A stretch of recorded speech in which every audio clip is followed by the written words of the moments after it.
नमस्कार, आप देख रहे हैं भारत समाचार और मैं हूं आपके साथ ऋतु मिश्रा। शो की शुरुआत करते हैं कुछ सवालों के साथ। अगर आप पानी में एक पत्ता डालेंगे तो क्या होगा?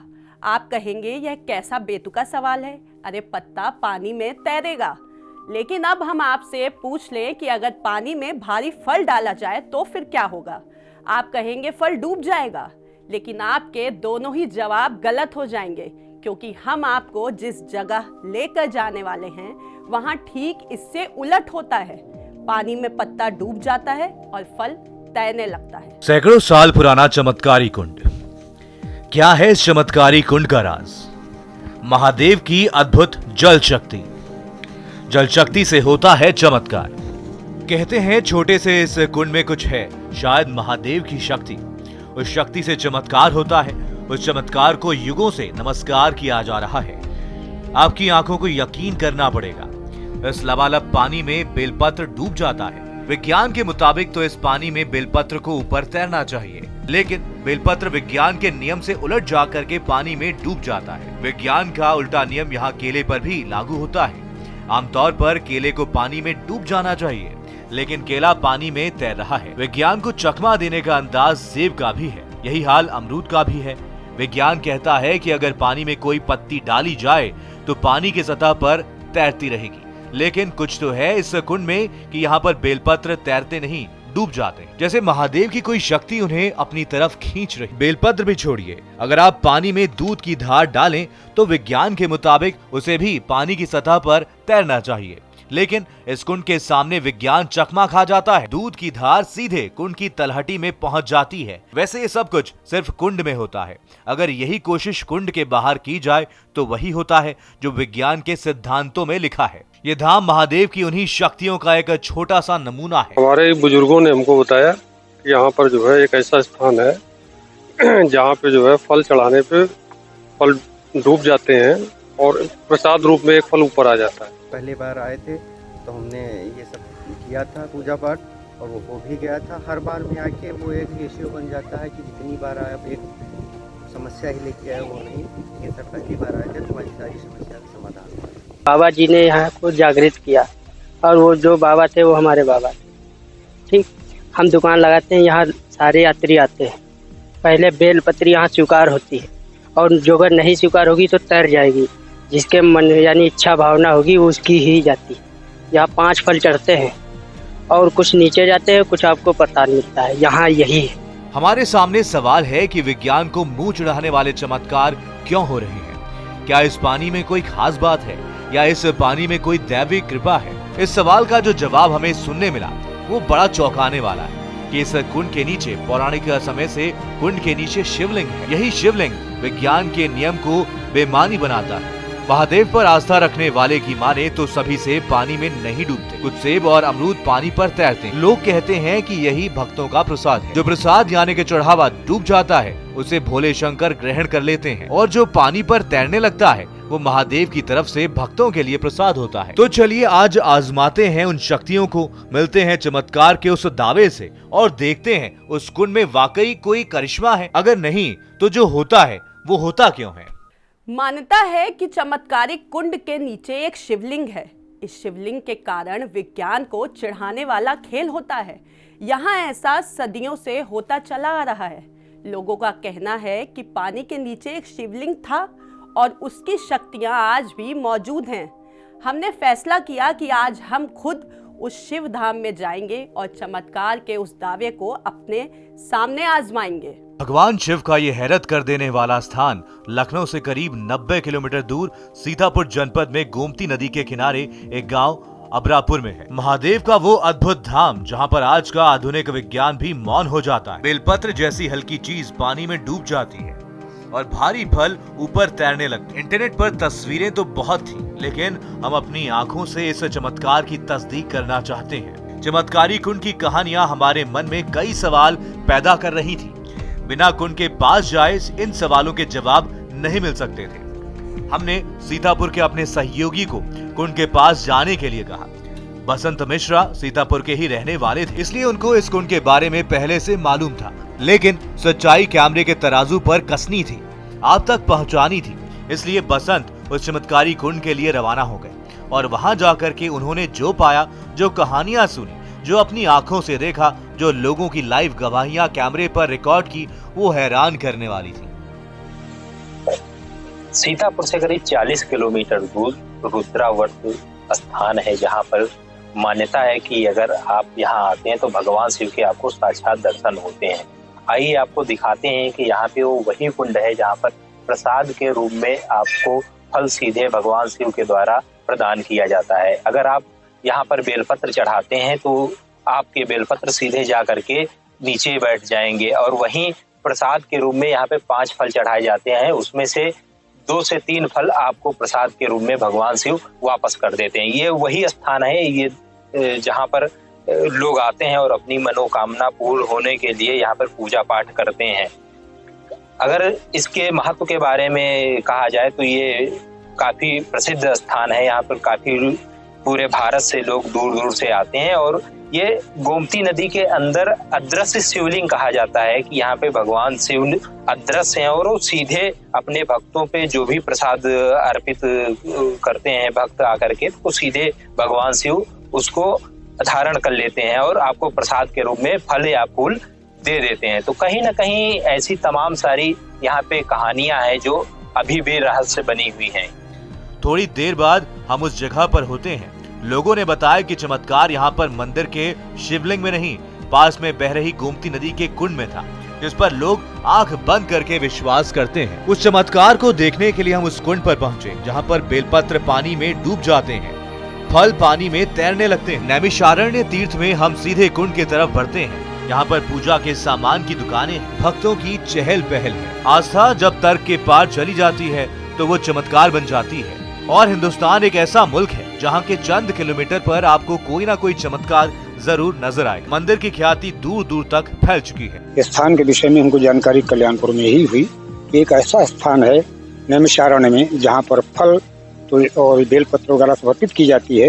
इसमें कुछ प्रसाद भगवान भोले के द्वारा मिल जाता है, इसलिए जानकर के हम लोग जानते हैं। सीतापुर से करीब 40 किलोमीटर दूर नैमिषारण्य क्षेत्र के रुद्रावर्त स्थान पर इस समय मैं मौजूद हूँ, और यहाँ पे जो बाबा जी हैं, जो यहाँ पुजारी हैं, आइए इनसे जानते हैं कि जो रुद्रावर्त के बारे में कहानियां हैं और जो यहाँ का रहस्य है क्या है, और भगवान शिव का जो अदृश्य शिवलिंग है उस पर अगर आप प्रसाद के रूप में, अगर फल के रूप में कुछ भी चढ़ाते हैं तो आपको प्रसाद के रूप में भगवान शिव सीधे आपको वापस कर देते हैं।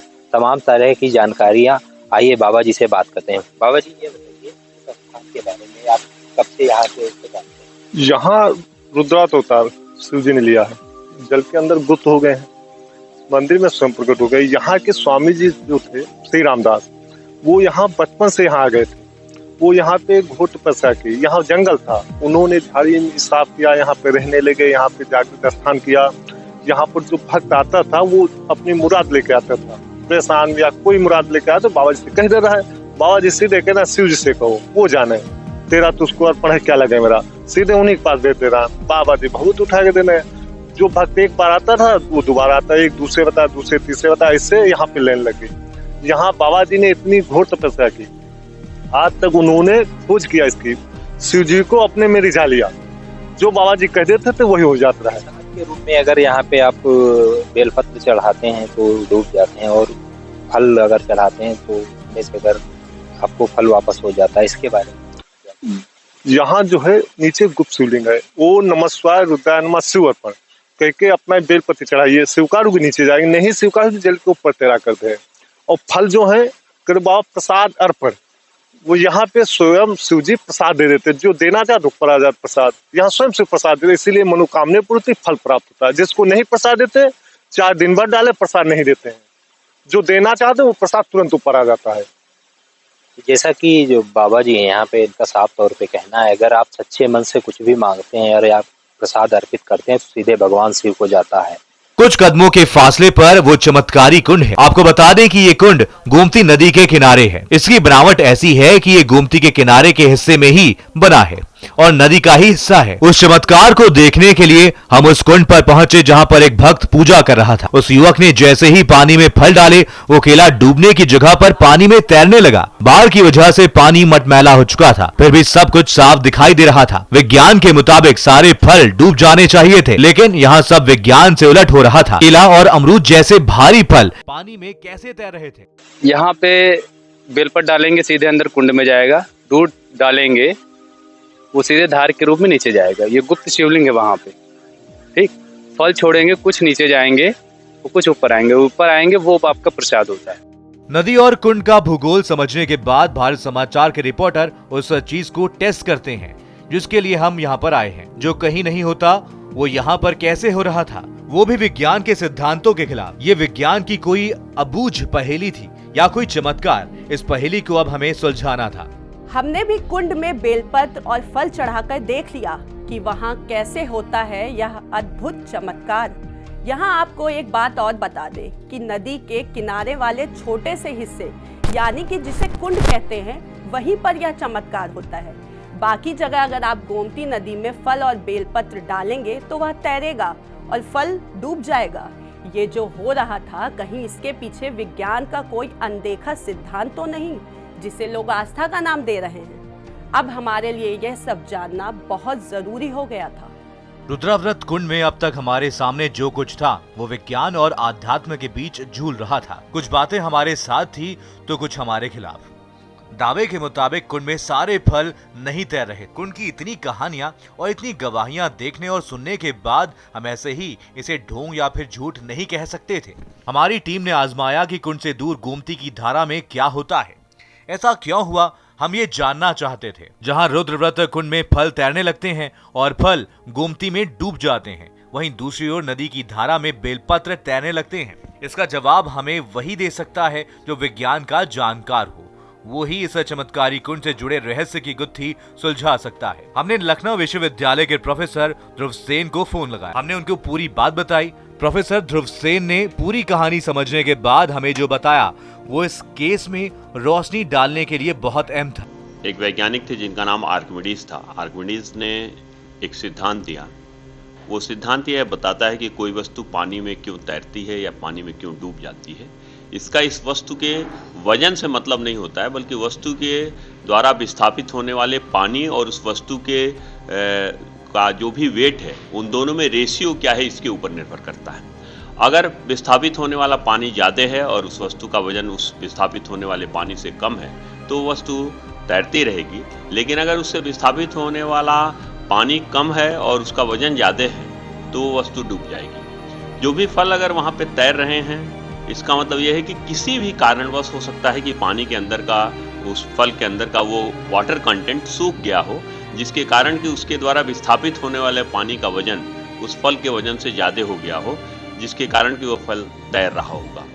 इसमें डेंसिटी का भी रोल होता है कि जो पानी है उसका घनत्व क्या है, इसके ऊपर भी अगर घनत्व ज़्यादा है तो विस्थापित होने वाले पानी का जो द्रव्यमान है या जो वेट है वो बढ़ जाएगा। इसलिए हमें ये लगता है कि हो सकता है कि अगर वो एक कुंड ऐसा है जिसकी कोई पौराणिक महत्ता है या जिसकी कोई भारतीय संस्कृति में महत्ता है या लोग पूजा अर्चना करते हैं, तो हो सकता है कुछ सिक्के डालते हों, कोई ऐसा पूजा अर्चना करते हों, कुछ ऐसा तत्व और डालते हों, ऑयल वगैरह डालते हों, जिसके कारण कि उसके डेंसिटी में परिवर्तन आ जा रहा होगा। और डेंसिटी में परिवर्तन आ जाने के कारण फल जो हैं वो तैरते रह जा रहे हैं और बेलपत्र जबकि डूब जा रहा है।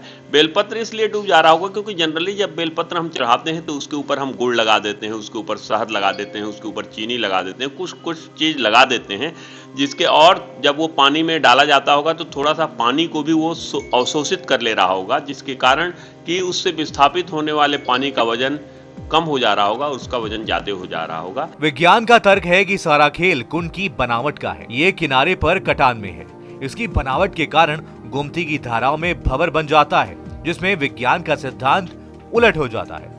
कहने का मतलब ये है कि भंवर के कारण ही बेलपत्र जैसी हल्की चीज कुंड की तली में चली जाती है। इसी भंवर के कारण कुछ फल तली में चले जाते हैं और कुछ पानी में तैरने लगते हैं। हम ये भी कह सकते हैं कि भारी दिखने वाली हर चीज पानी में डूब जाए, ऐसा जरूरी नहीं होता। विज्ञान के मुताबिक वजन, आकार और पानी के कुछ मिले जुले गुणों का नतीजा है जो रुद्रावत कुंड में हो रहा था। इस तरह रुद्रव्रत कुंड के चमत्कार को लेकर के विज्ञान का तर्क है, लेकिन महादेव में आस्था रखने